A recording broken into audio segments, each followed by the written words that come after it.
بسم الله الرحمن الرحيم. لو نفسك تعملي شنطة شكلها مميز وفي نفس الوقت تنفيذها سهل، النهاردة هنعمل مع بعض شنطة على شكل قلب بخطوات بسيطة ونتيجتها فعلا تستاهل التجربة. هشرح لك كل خطوة بالتفصيل، من أول الباترون وقص الجلد لحد تركيب السوستة وتثبيت ايد الشنطة بشكل مظبوط. تابع معايا لآخر الفيديو وهتشوفي ازاي نفذناها خطوة بخطوة.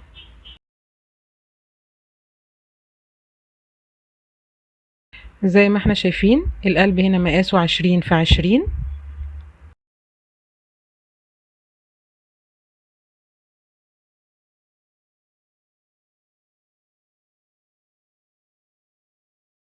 هجيب قطعة الجلد وهبتدي احط عليها الباترون وهبتدي بالقلم اعلم على الجلد. طبعا انا هعمل من القلب ده قطعتين.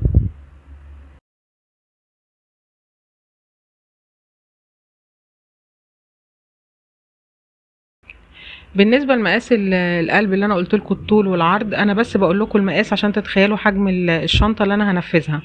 لكن طبعا انتوا يعني لما تيجوا ترسموا الباترون بتاع القلب كل واحد هيطلع منه طبعا المقاس مختلف عن التاني، ممكن تعملوه اكبر ممكن تعملوه اصغر، مفيش مشكله.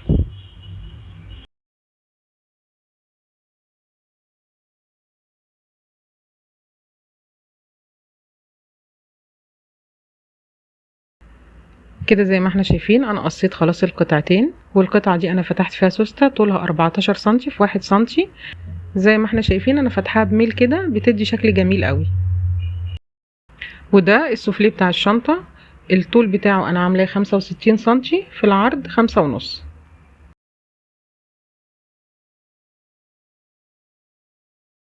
والقطعتين دول ايد الشنطة، دي طولها 37 سنتي في 2 سنتي، ودي 26 في 2 سنتي.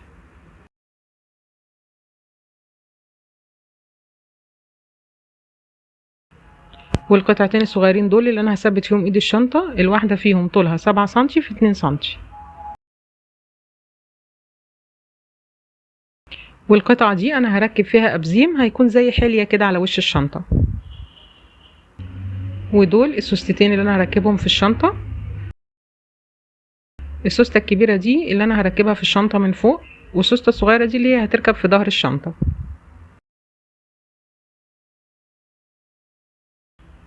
ودي بقى الاكسسوارات اللي انا هركبها في الشنطة، دول الحلقتين اللي انا هركب فيهم ايد الشنطة. هركب زي ما احنا شايفين فيهم القطعتين الصغيرين دي، هركب كل واحدة في حلقة منهم عشان نثبتها في الشنطة من الجناب. ودول الجنشين برضو اللي انا هركبهم في الحلقات. ودول الابزيمين هنشوف مع بعض هنركبهم ازاي. ودي الجرارات بتاعة السوست.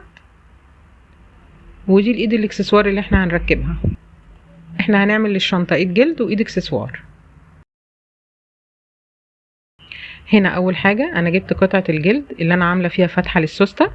هبتدي ان انا اجيب الكلة وهبتدي امشي الكلة على الدوران بتاع السوستة كله عشان نثبت السوستة بتاعتنا.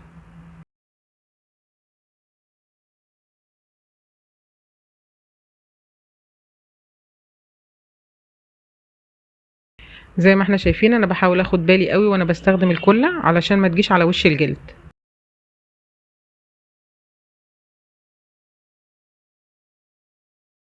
هنا انا جبت بقى السوستة الصغيرة وهبتدي ان انا اثبتها دلوقتي.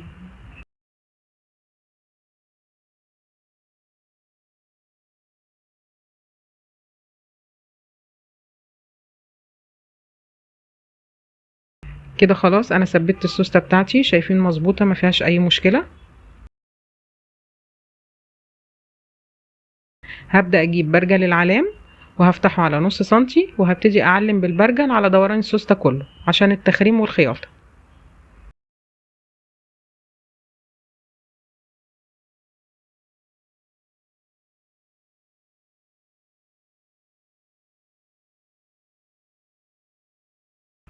زي ما احنا شايفين انا جبت الشوكة وهبتدي ان انا اخرم. عايزة امشي على الخط اللي انا علمته ده مظبوط عشان الخياطة بتاعتي تطلع شكلها مظبوط في الاخر.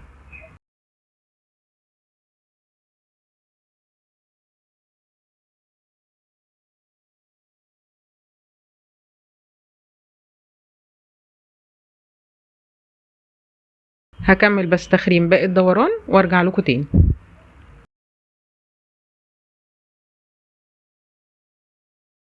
كده احنا خلاص خرمنا السوستة كلها. هبتدي بقى اجيب الخيط وهقيس الدوران بتاع السوستة كله، والمقاس اللي انا قسته هضربه في 3.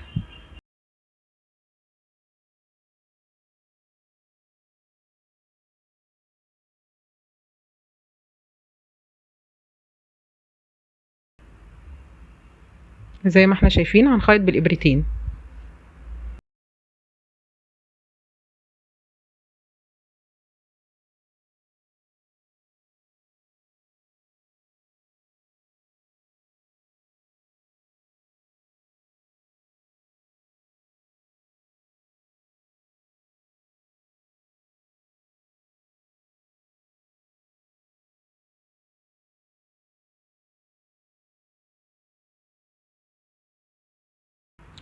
طبعا زي ما قلنا بالنسبة للمقاسات او مقاسات القلب اللي احنا بنشتغل عليه دلوقتي، انا قلت لكم ان هو مقاسه 20 في 20. بس طبعا احنا المقاس احنا بنعمله زي ما احنا عايزين، يعني انت ممكن تعملي حجم اصغر من كده، ممكن تعملي حجم اكبر. انا بس بقولك المقاس عشان تبقي عارفة او متخيلة بس الشكل اللي انا بعمله ايه، لكن انت ممكن يبقى صعب تظبطي نفس المقاس بالظبط. وكمان برضو طول السوفليه اللي احنا قلنا عليه، انا قلت لكم ان انا السوفليه اللي انا اشتغلت عليه ده كان طوله 65 سنتي. طبعا ده برضو المقاس هيتغير على حسب دوران القلب اللي انت رسمتيه، ممكن يبقى الحجم يبقى اصغر او اكبر. انت المفروض بعد ما بترسمي القلب بتاعك بتبتدي ان انت تقيسي الدوران بتاعه، وبتزودي بس سنتي او 2 للخياطه، وبتبتدي على الاساس دوت بتاخدي مقاساتك. وبرضو انا عامله السوفليه عرضه 5.5. انت عايزه تقللي في السوفليه، عايزه تخلي الشنطه اعرض او تخليها اقل، مفيش مشكله. ال5.5 دي ممكن تزوديها او تقلليها.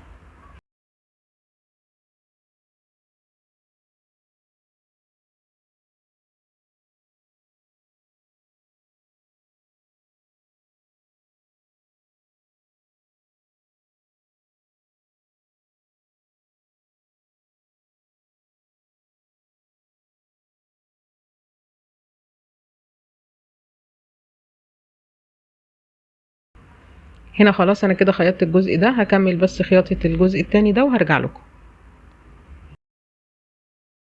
زي ما احنا شايفين ده الجزء كده اللي انا خيطته.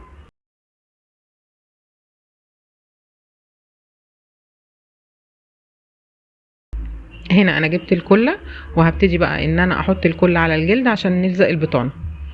بس انا عايزاكم تركزوا معايا على الاجزاء اللي انا هغطيها بالكله، لان انا مش هغطي القلب بالكامل، يعني في اجزاء معينه بس في القلب دوت هغطيها بالكله.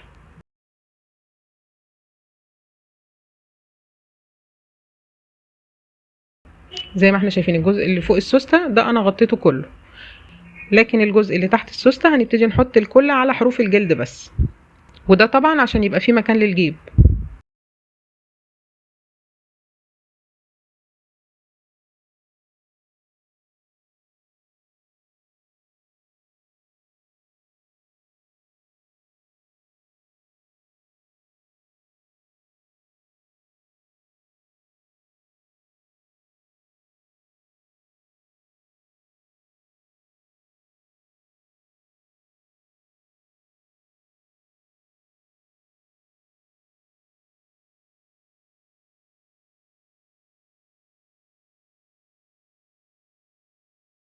انا بحاول ان الكل تبقى على حروف الجلدة من تحت بس.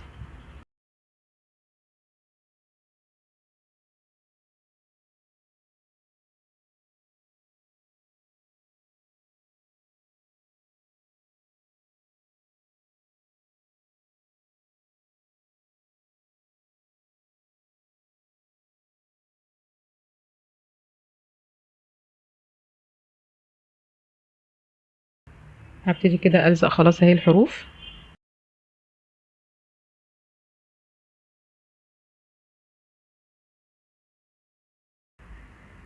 هجيب بقى قطعة الجلد التانية دي بقى هغطيها كلها بالكل، لان مفيش فيها جيوب ولا سوست، فهبتدي ان انا اغطيها كلها والزقها.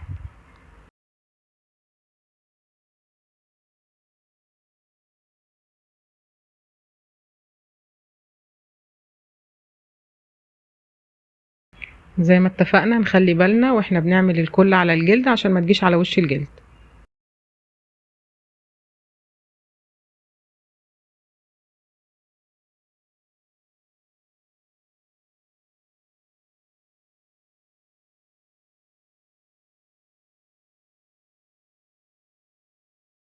كده انا لزقت الجزء اللي فوق.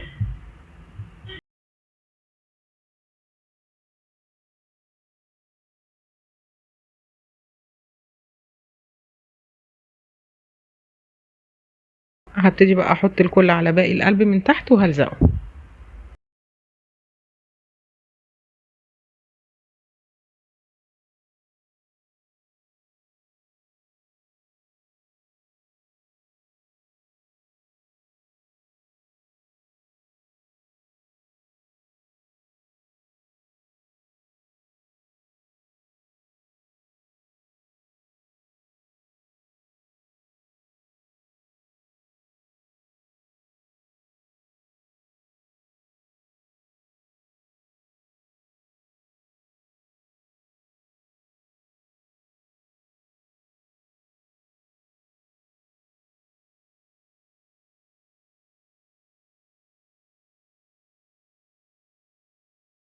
كده خلاص انا بطنت الناحيتين زي ما احنا شايفين.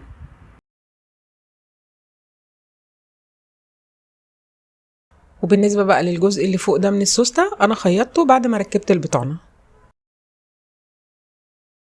هبدأ اجيب برجل العلام وهنفتحه برضو على نص سنتي، وهبتدي اعلم الدوران بتاع القلب كله عشان التخريم والخياطة.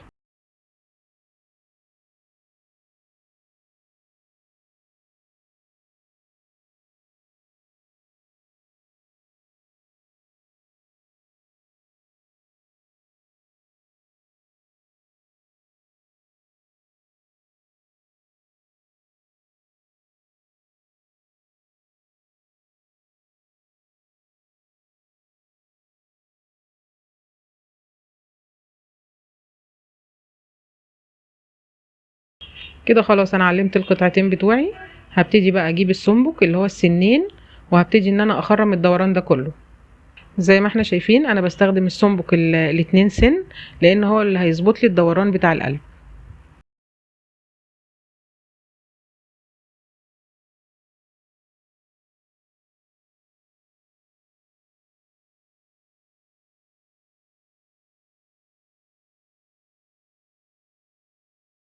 انا عايزاكم تخلوا بالكم قوي من موضوع التخريم ده، لان الخطوه دي مهمه، لانها بتظبط لي شكل الدوران او شكل الخيط بعد كده هيبقى عامل ازاي على الشنطه.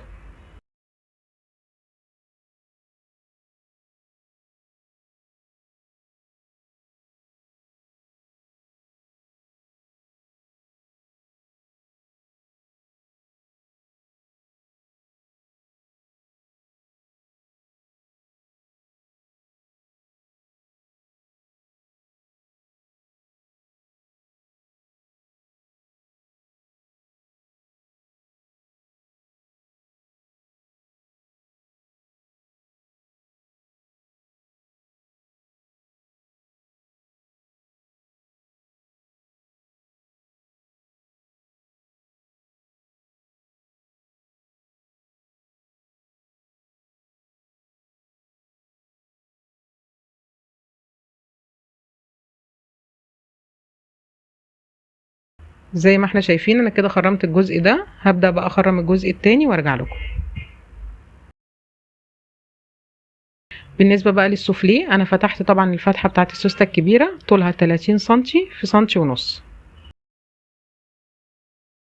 هبتدي كده اقلب السوفليه بتاعي على ظهره، وهبتدي ان انا بالكله اعلم الدوران كله عشان اثبت السوسته.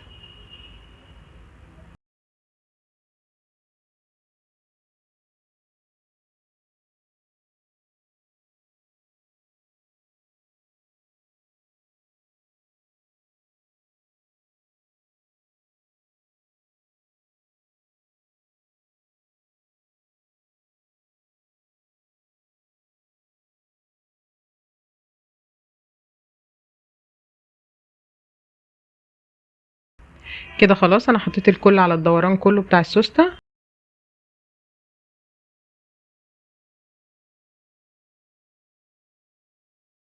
هبتدي بقى ان انا اثبتها كده بالراحه واحده واحده لغايه ما تظبط معايا. كده خلاص انا ثبتت السوسته. هجيب بقى برجل العلام، انا برضو فاتحاه على نص سنتي، وهبتدي اعلم الدوران بتاع السوسته كلها عشان اخيطها.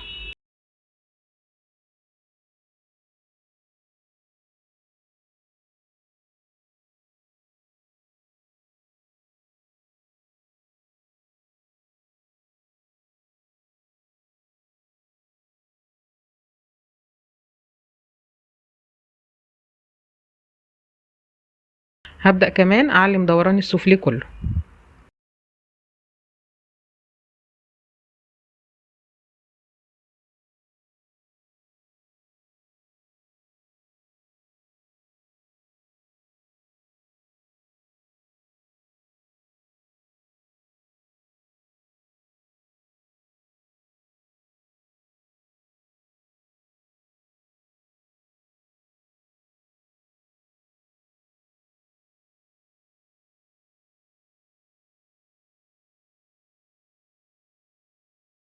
هجيب بقى السنبك الست سنون وهبتدي اخرم الدوران بتاع السوستة.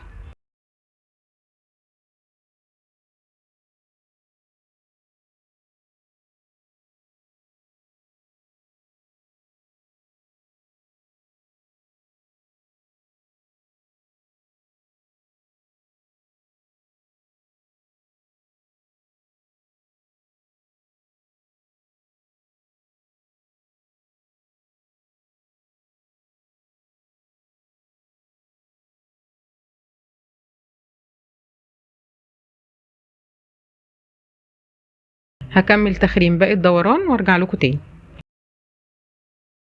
كده خلاص انا خلصت تخريم الدوران كله، وجبت الخيط، وطبعا قست الخيط على قد ما قاس الدوران السوستة كله، وضربته في 3 زي ما اتفقنا، وهبتدي ان انا اخيط السوستة.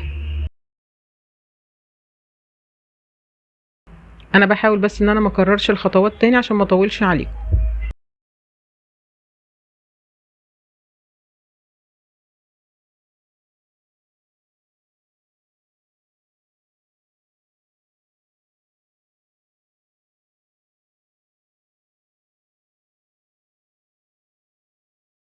زي ما اتفقنا الطول بتاع السوفليه هيتوقف على حجم او على مقاس القلب اللي انت هترسميه او اللي انت هتعملي بيه الشنطه بتاعتك. لو حجم القلب اصغر من كده او اكبر بتقيسي الدوران بتاعه، وبناء عليه ده بيبقى طول السوفليه بتاعك. ونفس الكلام بالنسبه للعرض، انا عرض السوفليه عندي عاملاه 5.5، انت تقدري ان انت تزودي او تقللي فيه.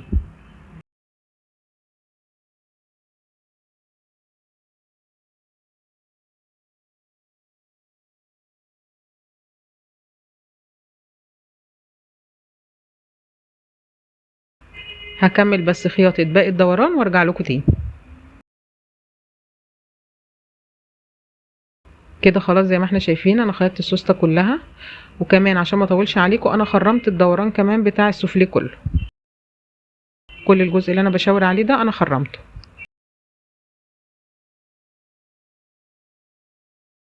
هبتدي بقى اجيب قطعتين الجلد الصغيرين هثبت فيهم الحلقتين.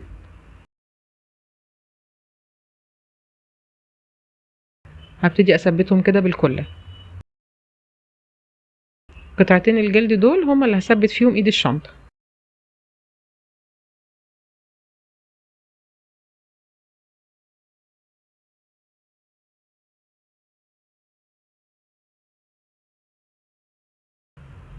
هلزق برضو القطعه التانية.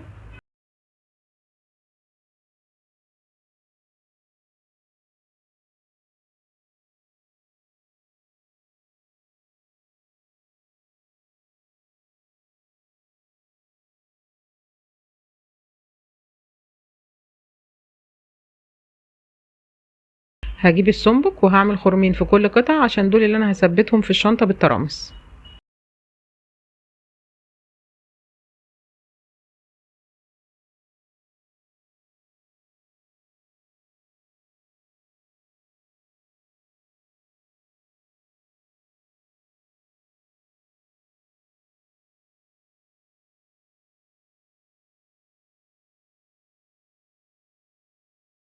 هعمل خرمين في السوفليه في كل جنب عشان اثبت فيهم قطعتين الجلد اللي احنا قلنا عليهم.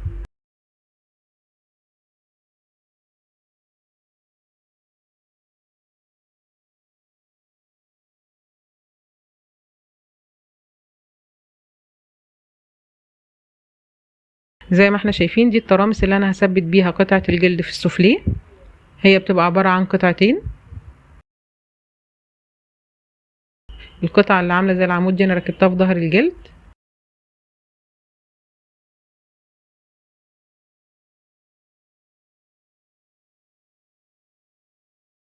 هبدأ بقى اركبها في قطعة الجلد اللي متثبت فيها الحلقة.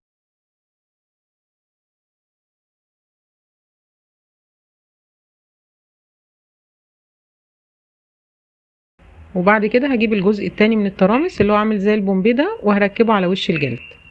ده السنبك اللي انا بدق بيه الترامس، زي ما احنا شايفين فيه تجويف كده. هدق بقى دقيقتين جامدين. هركب بقى التانية جنبها بنفس الطريقة.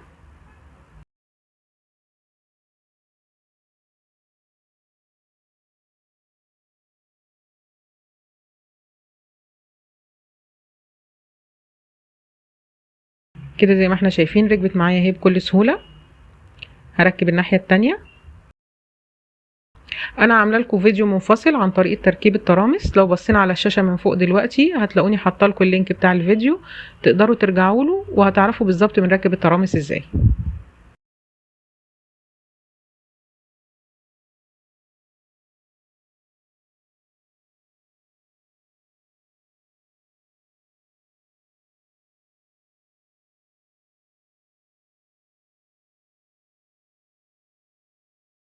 كده خلاص انا ركبت القطعتين. دي قطعة الجلد اللي انا هثبتها على وش الشنطة. زي ما احنا شايفين انا عاملة فيها خرمين من كل ناحية، وعملت فيها كمان خرم من الجنب عشان اركب فيها الابزيم.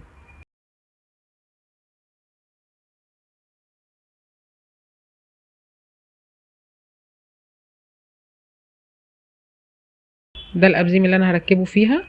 زي ما اتفقنا قطعة الجلد دي انا ركبها زي حلية كده على وش الشنطة، هتدي شكل جميل قوي. هنشوف برضو مع بعض دلوقتي هنركبها ازاي.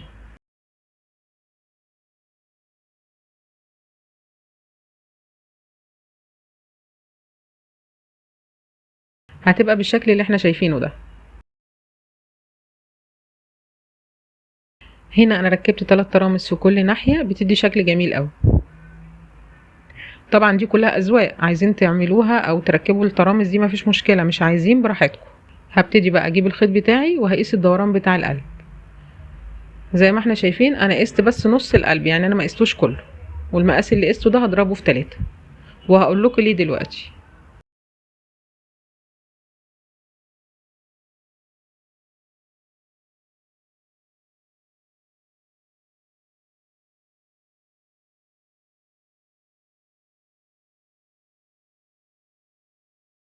يا ريت نخلي بالنا بقى دلوقتي بالظبط انا هبدأ الخياطة ازاي وهبدأها منين. بالنسبة للخياطة انا هبدأ من نص السفليه ومن نص القلب، يعني لازم نظبط الموضوع ده عشان الدوران او لفة السفليه تيجي معايا مظبوطة، ما تبقاش معوجة. اهو زي ما احنا شايفين انا ببدأ من النص هنا ومن النص هنا بالظبط.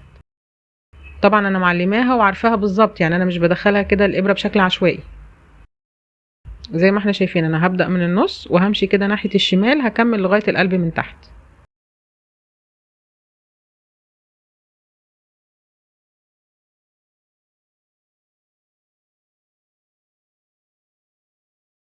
طبعا زي ما انتم ملاحظين انا خدت المقاس بتاع دوران نص القلب، ما خدتش الدوران كله، لان انا هبدأ من النص للشمال وبعد كده هرجع اخد دوران النص التاني، وهبدأ خياطة من النص من فوق برضو لليمين لغاية تحت، يعني هخيط النص اليمين الاول وبعدين النص الشمال او العكس، عشان السوفليه يطلع معايا مظبوط.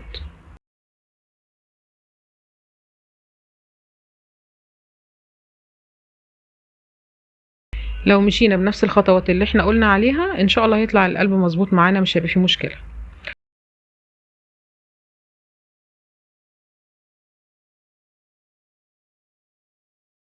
هخيط باقي الجزء ده وهرجع لكم. كده خلاص انا خيطت النص اللي هو على الشمال وكمان خيطت الجزء اللي على اليمين. هكمل باقي الجزء ده وارجع لكم. زي ما احنا شايفين خلاص كده خيطت الجزئين، كل جزء خيطته لوحده. نفس الحكاية هعملها برضو في الناحية التانية، هبتدي من النص وخيط الجزء الشمال او اليمين، وبعد كده ابتدي من النص وخيط الجزء التاني، وقفلت السفليه من الجنب من الجزء اللي انا بشاور عليه دلوقتي. هبدأ بقى ان انا اركب الايد. دول القطعتين اللي احنا قلنا عليهم، هاخد كل قطعة منهم وهثبتها في الجنش، هثبت طرف منها في الجنش. هجيب كده الكلة وهبتدي ألزقها.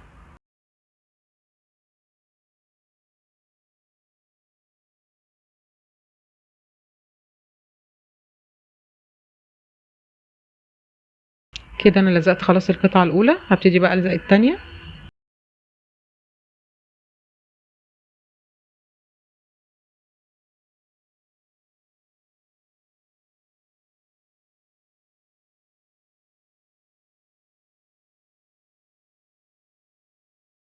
كده خلاص انا ثبت القطعتين زي ما احنا شايفين. انا عملت خرمين في كل ناحية عشان اثبتهم بالترامس، وعملت هنا خرم عشان هثبت بقى الابزيم في قطعة الجلد الصغيرة.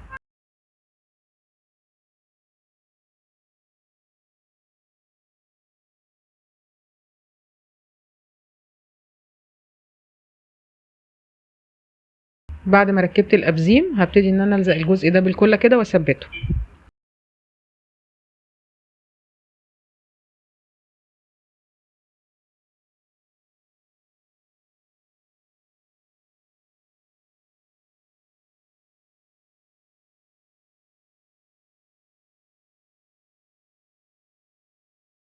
بعد ما ثبت الابزيم بالكله هعمل خرمين عشان اثبتهم بالترامس.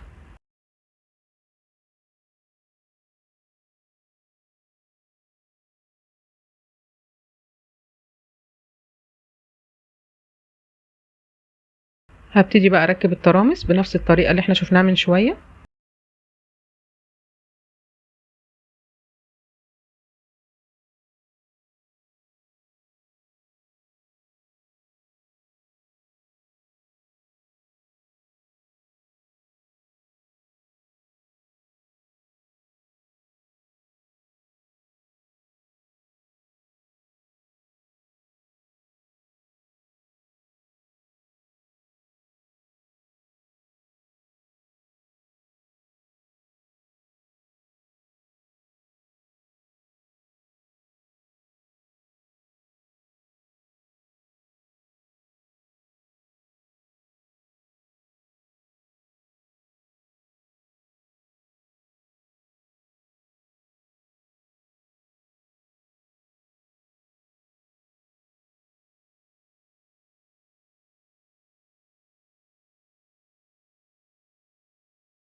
كده خلاص احنا ثبتنا الترامس في كل طرف زي ما احنا شايفين. هبتدي بقى اركب الايد.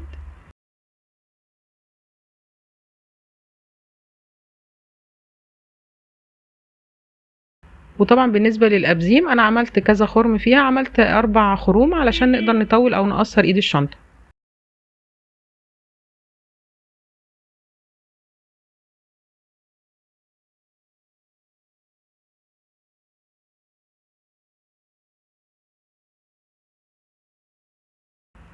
دي بقى الايد الاكسسوار هبتدي برضو اركبها.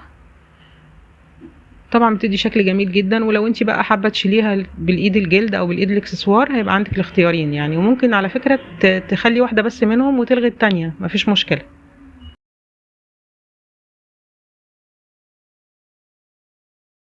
زي ما احنا شايفين احنا كده خلاص خلصنا الشنطه بتاعتنا. شكلها جميل قوي وشكلها كمان مميز، وحاولنا نخرج بره الاطار التقليدي بتاع الشنط العاديه. لو عجبتك الشنطة وحابة تشوفي أفكار أكتر اعملي لايك واشتركي في القناة عشان فيديوهاتي اللي جاية كلها هتكون أسهل وأجمل إن شاء الله. أشوفكم في الفيديو اللي جاي.